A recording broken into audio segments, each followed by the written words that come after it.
Hello everyone. आज के दूसरे लेक्चर में कंबसन एंड फ्लेम के दूसरे लेक्चर में आप सभी का बहुत बहुत स्वागत करता हूं।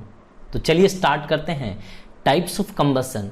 पिछले लेक्चर में हमने देखा था, इंट्रोडक्शन पार्ट देखा था, कंबसन क्या होता है ये देखा था, कंबस्टिबल सब्सटेंसेस और है ना नॉन कंबस्टिबल सब्सटेंसेस को हमने देखा था। आज हम टाइप्स के बारे में डिस्कशन करने वाले हैं फुल। ओके तो चलिए स्टार्ट करते हैं। तो कहने का मतलब है कि यहां पे टाइप्स ऑफ कंबसन को अगर हम रेट ऑफ कंबसन के पॉइंट ऑफ व्यू से देखें, रेट ऑफ कंबसन के पॉइंट ऑफ व्यू से देखें तो मेनली हम तीन तरीके से इसको डिवाइड करते हैं। Number one is rapid combustion, second is slow combustion and third is what, spontaneous combustion. क्या होता है आइए समझते हैं। जब हम रैपिड कंबसन की बात करते हैं तो जब आप इसे ऑक्सीजन यानी कि एयर और ऑक्सीजन के प्रेजेंस में जब आप इसमें आग लगाते हैं, है ना, तो large amount of heat and light produce होता है। तो सिंपली हम कह सकते हैं कि after combustion which gives what, large amount of what, heat and light.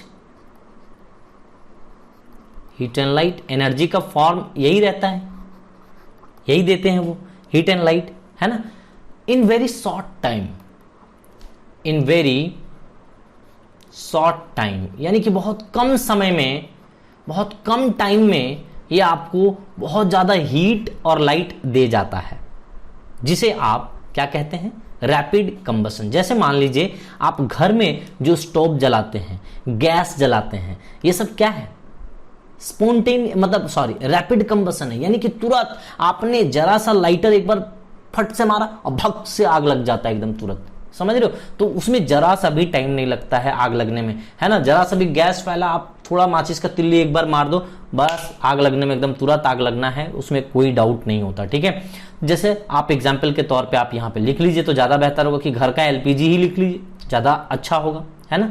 Liquefied petroleum gas जो घर में आप यूज करते हैं खाना बनाने के लिए, उसको देखेंगे जरा सा भी अब लाइटर थोड़ा सा मारे बस फक से एकदम आग लगेगा, है ना। चलिए नेक्स्ट बात करते हैं स्लो कंबसन का, जो एकदम धीरे धीरे कंबसन करता हो। यानी कि हम कहते हैं कि this type of combustion takes place very slowly, है ना। स्लो कंबसन की बात करें तो ये वेरी स्लो, यानी कि this type of combustion takes place very slow at low temperature. At low temperature आप लिख सकते हो यहां पे, है ना। सो लो टेम्परेचर में ये बहुत धीरे धीरे धीरे धीरे रिएक्शन करता है। जैसे आप जैसे मान लीजिए कोई चीज आप खाते हो, रेस्पिरेशन कहते हैं, रेस्पिरेशन जो आप बायोलॉजिकल टर्म है एक, है ना, रेस्पिरेशन आप कह लें, रेस्पिरेशन कह लें, चीज वही है। ये एक तरह का स्लो कंबसन होता है बेटा। क्या होता है कि आपके पेट में जाता है, खाना टूटता है, फिर वो ग्लूकोज में कन्वर्ट होता है, ग्लूकोज को बर्न करता है। तो ग्लूकोज जो बर्न होता है धीरे धीरे वो आपको एनर्जी प्रोड्यूस करके आपके बॉडी में देता है और फिर अदर एक्टिविटीज आप कर पाते हैं। तो ये प्रोसेस काफी लंबा होता है, लंबा कंबसन चलता है, इसमें बहुत देर तक ये चीजें चलती रहती हैं, इसीलिए हमने इसको स्लो के कैटेगरी में रखा है इसको। ठीक है, तो स्लो कंबसन कहलाता है ये। स्पॉन्टेनियस कंबसन आपने अक्सर सुना होगा या फिर फिल्मों में शायद देखा होगा या फिर रियल में भी हो सकता है आपने देखा होगा कि जंगलों में, आपके आइट साइड में अगर कोई जंगल है तो जंगल में आग लग जाता है गर्मी के दिनों में, है ना। तो क्या होता है कि गर्मी के दिनों में पत्तियां सूखे रहते हैं, पत्ते अगर सूखे रहते हैं तो उसका इग्निशन टेम्परेचर जो होता है वो बहुत लो होता है। क्या होता है इग्निशन टेम्परेचर आगे मैं बताऊंगा, अभी फिलहाल आप समझिए कि वेरी लो टेम्परेचर में ही आग लग जाती है उसमें, यानी कि just above the room temperature. जो रूम टेम्परेचर होता है उससे थोड़ा सा ही, अगर गर्मी के दिनों में तो टेम्परेचर बढ़ता ही है भैया, तो गर्मी के दिनों में वो सूखे हुए पत्तियों में आग लग जाता है, जिसके कारण पूरे जंगल में आग लग जाता है। तो वो क्या हुआ, स्पॉन्टेनियस आग लगा, मतलब स्वतः अपने आप। स्पॉन्टेनियस का मतलब होता है बेटा स्वतः, अपने आप आग लगना। तो जंगल में अपने आप आग लग सकता है, अगर सूखे पत्ते हैं उसमें हीट ज्यादा पड़ गया गर्मी के दिनों में तो अपने आप लग जाता है आग। उसी तरीके से हम बोले कि जो व्हाइट फास्फोरस होता है बेटा, हड्डी, है ना, जो जैसे जानवर वानवर मर जाते हैं जंगल में तो वो हड्डियां जो बच जाती हैं, तो हड्डियों में व्हाइट फास्फोरस वो बहुत ही लो इग्निशन टेम्परेचर वाला होता है, उसको थोड़ा सा ही हीट मिलेगा ना तो आग लग जाता है वो। तो उस वैसे वाले रिएक्शन को हम कहते हैं स्पॉन्टेनियस कंबशन, यानी कि स्वतः अपने आप जो आग लग जाए उसे हम क्या कहते हैं, स्पॉन्टेनियस यानी कि द टाइप ऑफ कंबशन विच मतलब suddenly burst into flames, suddenly हम कहते हैं उसको, ठीक है। तो आप यहां पे लिख लेना सडनली बर्स्ट, ठीक है। तो सडनली ही जल जाता है किसमें, इनटू फ्लेम में, फ्लेम में कन्वर्ट हो जाता है जल्दी से, एकदम जल के एकदम फट से फ्लेम देने लगता है वो, राइट। अब यहां पे हम कहते हैं कि कोई मतलब दूसरा कोई एक्सटर्नल एजेंट यहां पे नहीं लगता, इसीलिए हम कहते हैं without application of apparent cause, है ना। तो यहां पे विदाउट एक्सटर्नल एजेंट कह सकते हो, किसी भी तरह का, मैं वहां पे कुछ भी नहीं कर रहा हूं, ना ही मैंने वहां पे ऑयल दिया है, पेट्रोल डीजल कैरोसिन कुछ भी नहीं दिया है, ना ही मैंने वहां पे आग लगाया है, बस वो अपने आप नेचुरल तरीके से जो सूर्य का प्रकाश आ रहा है उसमें से बहुत ज्यादा हीट अगर ले लिया तो वो हीट प्रोड्यूस होने के कारण वहां पे अपने आप आग लग जाती है ना। तो हम कह सकते हैं कि जंगलों में आग लगना स्पॉन्टेनियस कंबशन होता है, ठीक है। कोल माइंस में ऐसा होता है बेटा, कोल माइंस में भी कभी कभी आग लग जाती है, तो आप लिख सकते हैं यहां पे कोल माइंस, ठीक है। कोल माइंस में ऐसा होता है। आप disastrous fire in coal mines आप कह सकते हो, है ना। फॉरेस्ट फायर्स कह सकते हो, फॉरेस्ट फायर आप यहां पे कह सकते हैं, है ना, forest fire. So these are the examples, है ना। तो आप यहां पे कह सकते हैं ये सिर्फ और सिर्फ क्यों होता है, क्योंकि यहां पे लो इग्निशन टेम्परेचर के कारण, क्योंकि व्हाइट फास्फोरस की अगर हम बात करते हैं बेटा, व्हाइट फास्फोरस की अगर हम बात करते हैं तो इसकी इग्निशन टेम्परेचर कम है। हड्डियों के व्हाइट कलर का जो हड्डी होता है ना, जब मर जाता है कोई जानवर वगैरह तो हड्डी वो पड़े रहते हैं वहां पे, तो वो हड्डी में आग लग जाता है क्योंकि वो तुरंत आग लग सकता है वो, ठीक है। तो ये व्हाइट फास्फोरस में आग तुरंत लग जाता है क्योंकि इसकी इग्निशन टेम्परेचर कम है, यानी कि तुरंत आग लग सकता है इसमें। ये क्या होता है इग्निशन टेम्परेचर, मैं डिटेल में आगे चल करके बताऊंगा बेटा, ठीक है। तो ये इसको अभी दिमाग में रखिए। तो 3 तरीके से हमने यहाँ पे इसको टाइप्स ऑफ कंबशन को बताया। आइए मैं और अदर तरीके से कैटेगराइज करने की कोशिश करूं। ये तो था on the basis of what, जब आप बेसिक रेट ऑफ कंबशन मान रहे थे, यानी कि रेट यानी कि स्पीड की बात कर रहे थे। रेट का मतलब ही क्या हुआ, स्पीड, तो इसीलिए आपने रैपिड बोला, स्लो बोला, स्पॉन्टेनियस बोला, तो ये सब चीज लिया। अब चलिए हम बात कर लेते हैं एक बार कि अमाउंट ऑफ एयर सप्लाई से, कि अगर आप अमाउंट ऑफ एयर सप्लाई करेंगे तब कैसा यहाँ पे कंबशन होगा, ये देखते हैं। तो जब अमाउंट ऑफ एयर सप्लाई करेंगे तो on the basis of amount of air supply, तो एक होता है कंप्लीट कंबशन और एक होता है इनकम्प्लीट कंबशन। तो कंप्लीट कंबशन कब होता है, आइए हम ये समझते हैं। तो जब आप sufficient amount of heat, sufficient amount of air और ऑक्सीजन प्रोवाइड करा देते हैं आप उसको, ठीक है। सफिशिएंट अमाउंट ऑफ एयर आप दे देते हैं या फिर O2 दे देते हैं, है ना।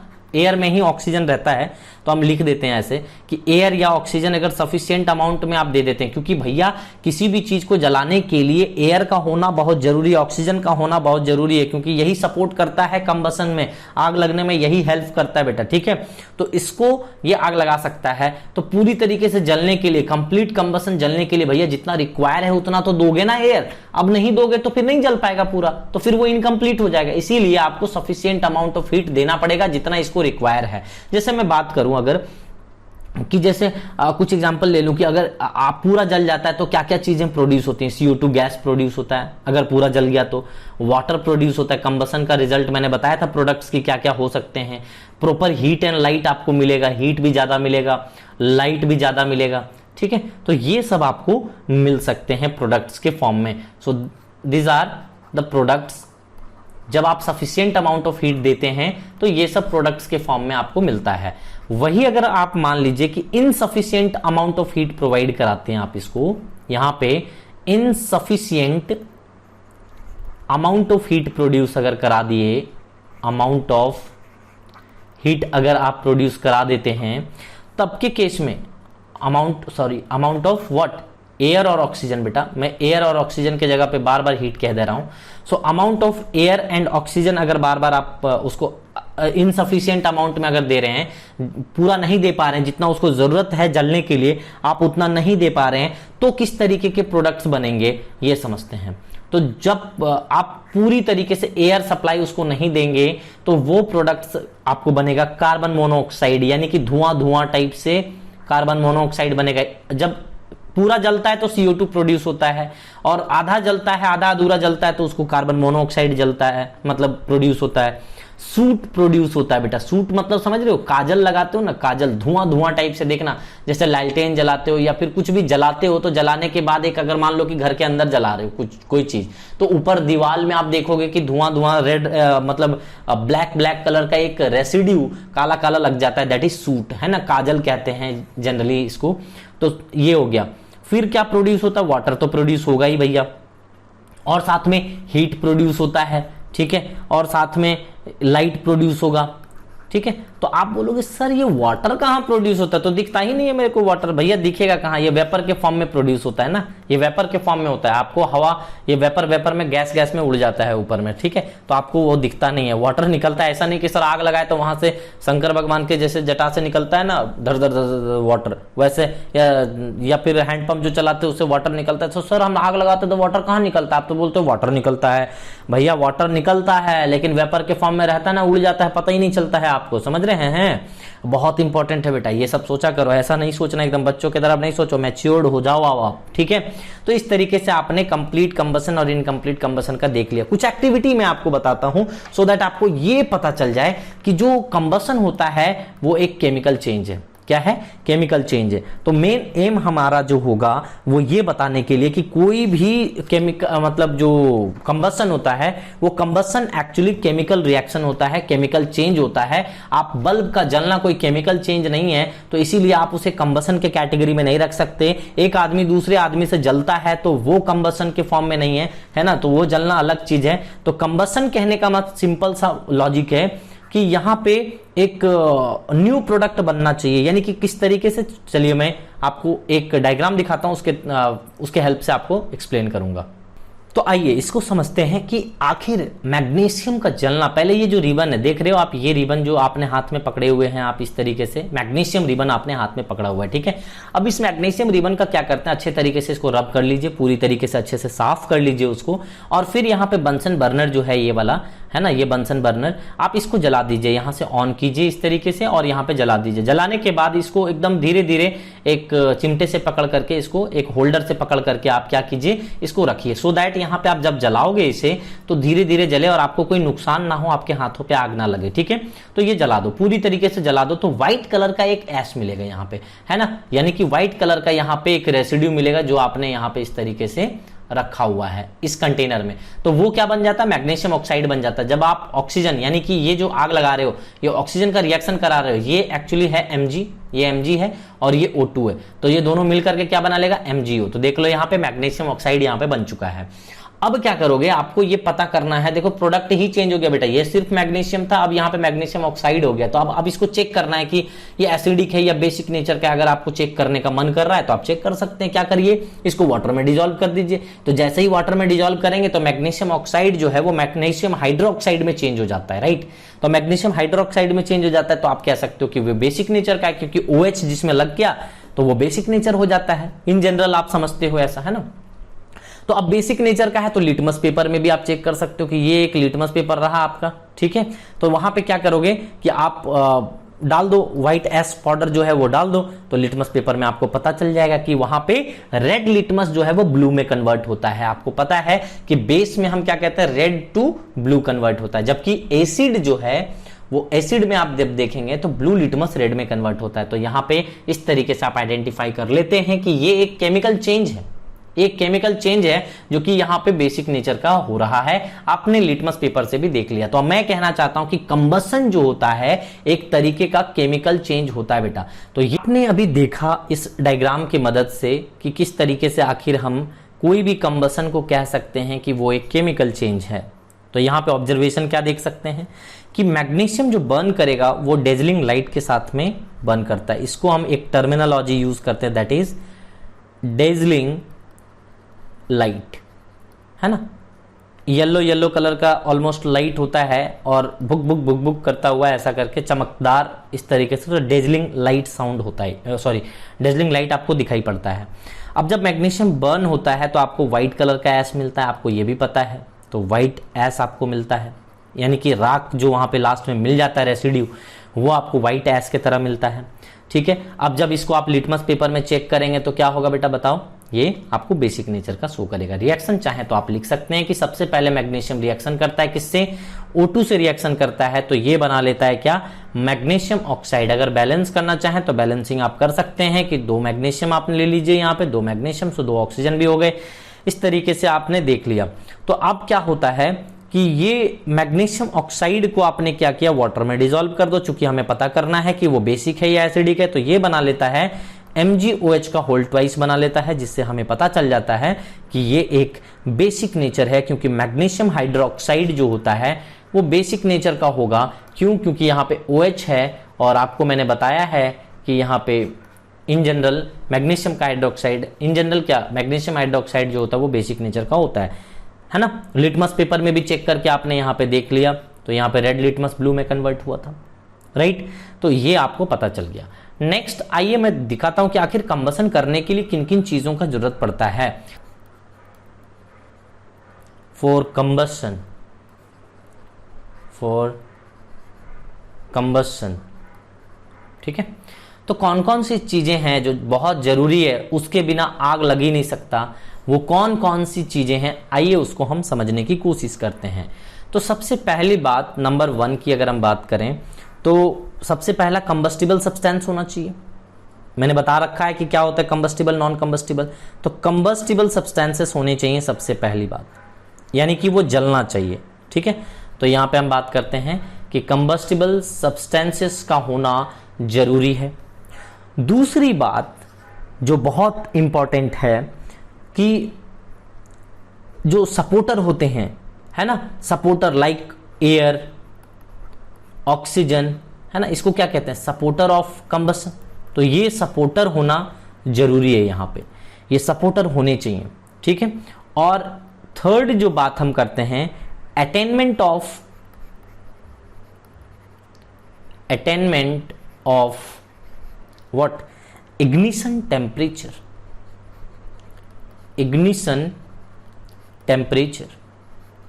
यानी कि उस इग्निशन टेम्परेचर में वैसा टेम्परेचर जो एकदम मिनिमम अमाउंट जो लगे उसको जलने के लिए, है ना, उस टेम्परेचर तक कम से कम उसको पहुंचाना पड़ेगा, तभी जाकर के किसी में आग लगने की संभावनाएं हैं। चलिए इसको हम, इन 3 चीजों की जरूरत पड़ती है। एनी हाउ आपको कम से कम ये कंबस्टिबल सब्सटेंस होने चाहिए। अब ऑक्सीजन एयर की जरूरत होनी चाहिए, अटेनमेंट ऑफ इग्निशन टेम्परेचर तक पहुंचाना पड़ेगा उसको हीट दे करके, तभी जाकर के वो कंबसन कर पाएगा। तो चलिए एक एक्सपेरिमेंट के एक एक्टिविटी लेते हैं, उससे हम समझने की कोशिश करते हैं कि आखिर किस तरीके से इसको एक्सप्लेन किया जाए। आइए अब हम जानने की कोशिश करते हैं कि देखिए यहां पे सबसे पहला चीज, जो पहला नेसेसरी कंडीशन जो हमने आपको कहा था, वो नेसेसरी कंडीशन क्या कहा था कि कंबस्टिबल सब्सटेंस का होना जरूरी है। तो देख लीजिए यहां पे हमने जो मोमबत्ती ले रखा है, यानी कि इसमें वीक है, यहां पे वैक्स है, तो वो जो मैंने ले रखा है ये वैक्स हो गया इसमें, और ये यहां पे लगा है वीक, ठीक है। तो वीक और वैक्स ये दोनों मिलकर के कंबस्टिबल सब्सटेंस है, यानी कि हम इसको जला सकते हैं, ये जलने वाला सब्सटेंस है, तो हमने रख दिया, ठीक है। अब क्या क्या इसमें कंपलसरी है, देखिए यहाँ पे इस कंडीशन में क्या मैंने क्या करा है, एक को मैंने पूरी तरीके से एयर आने से बंद कर दिया, दूसरे में यहाँ पे एयर जा सकता है, क्योंकि इसको मैंने थोड़ा सा खुला छोड़ा है। देखो ऊपर में रखा है इस ग्लास को, ये जो ग्लास है दोनों तरफ, ये ग्लास जो है इसको देखो, यहाँ पे एयर नीचे से पास हो सकता है, ठीक है, नीचे से पास हो सकता है। यहां पे आप देखेंगे कि जस्ट ऊपर से, है ना, एप्रोप्रिएट एयर इसको नहीं मिल पा रहा है ना, पूरी तरीके से एप्रोप्रिएट एयर पूरी तरीके से नहीं मिल पाएगा। तो यहां नीचे से तो नहीं आ रहा है, यहां जबकि ऊपर और नीचे दोनों से आ रहा है, देख लो यहां पे पूरी तरीके से सफिशिएंट अमाउंट ऑफ एयर इसको मिल पाएगा, जबकि यहां पे सफिशिएंट अमाउंट ऑफ एयर इसको नहीं मिल पाएगा, ऑक्सीजन नहीं मिल पाएगा। इसीलिए ये जलेगा तो जरूर, लेकिन बहुत ज्यादा देर तक नहीं जलेगा, वो जब तक एप्रोप्रिएट मिल पाएगा ऑक्सीजन तब तक जलेगा, उसके बाद ये बुझ जाएगा, खत्म हो जाएगा ये, ठीक है। और ये तो दोनों तरफ से ही एयर से कांटेक्ट हमने खत्म कर दिया, तो भैया ये जलते के साथ में ही खत्म हो जाएगा कहानी। लेकिन यहाँ पे दोनों साइड से एयर आ रहा है, कंबस्टिबल सब्सटेंस भी है, और हमने आपको उतना इग्निशन टेम्परेचर दे दिया है वहां पे जलाने के लिए कि वो तुरंत जल गया। तो जलने के लिए बेटा सबसे ज्यादा जो जरूरी है वो एयर का, O2 का होना बहुत जरूरी है, और सफिशिएंट अमाउंट में होना जरूरी है, तभी जाकर के वो बर्निंग कंप्लीट कंबसन दे पाता है। यानी कि यहां से ये पता चलता है कि किन किन चीजों का यहां पे जब आप जलाते हो किसी चीज को तो कितने चीजों की जरूरत होती है, ये आपको यहां पे बताता है। इस तरीके से आपको समझ में आ गया होगा। तो मैं यहाँ पे एक चीज बता देता हूँ, क्योंकि बार बार मैं कह रहा हूँ इग्निशन टेम्परेचर, और जो कि आपको मैं बोल नहीं रहा हूँ। तो यहाँ पे आप देख लीजिए कि इग्निशन टेम्परेचर किसे कहते हैं, आपको मैं डेफिनेशन के साथ में इसको बता देता हूँ। आइए, तो यहाँ पे इग्निशन टेम्परेचर, मैं छोटा कर दूं इसको पहले,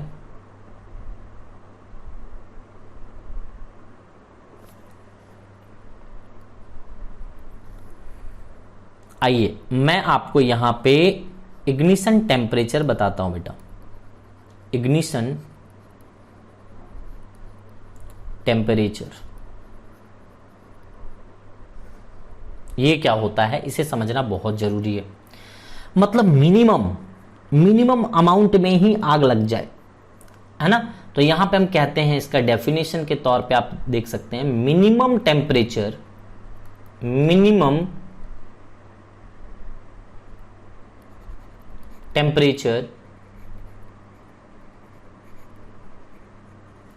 at which particular substance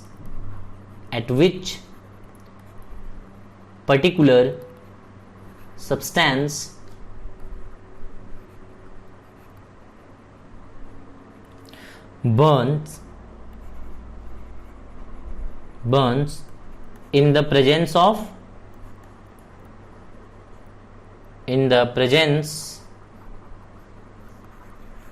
what, air or oxygen, you can say, है ना, is called what बेटा, ignition temperature, IT, ignition temperature। और इसी का दूसरा नाम जो है बेटा वो हम कहते हैं किंडलिंग, ठीक है, किंडलिंग भी कहते हैं इसको बेटा।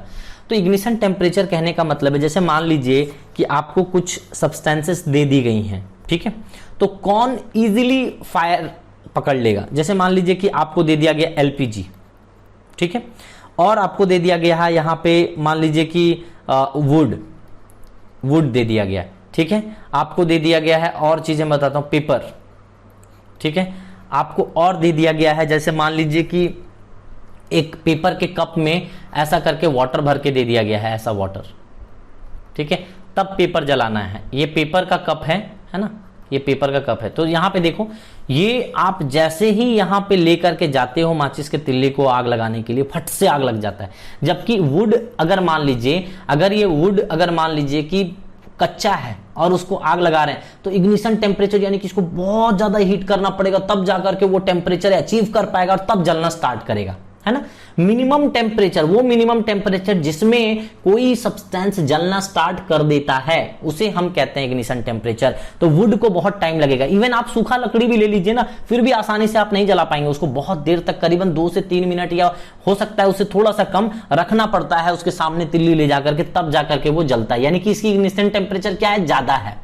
इसकी इग्निशन टेम्परेचर क्या है, बहुत कम है, तुरंत आग लग जाता है। पेट्रोल ले लो, पेट्रोल की इग्निशन टेम्परेचर क्या है, बहुत कम है। यहां पे पेट्रोल पूरी तरीके से छिड़क दो और वहां पे जरा सा भी आग लगा दो, बस देखना कैसे फैलता है वो आग, तुरंत पकड़ लेता है आग। तो इग्निशन टेम्परेचर इसका बहुत लो है इसके कारण। यानी कि कौन कितना जल्दी स्टार्ट कर देता है जलना, जो मिनिमम टेम्परेचर में जलने स्टार्ट कर देता है अपना। जैसे इसको जो टेम्परेचर अगर दिए, जैसे मान लो कि मैं स्टार्ट किया, है ना, टेम्परेचर देना स्टार्ट किया, यहाँ पे 30 डिग्री सेल्सियस में यहाँ पे टेम्परेचर दिया, 40 डिग्री पे दिया, 40 डिग्री पे आग लग गया, लो।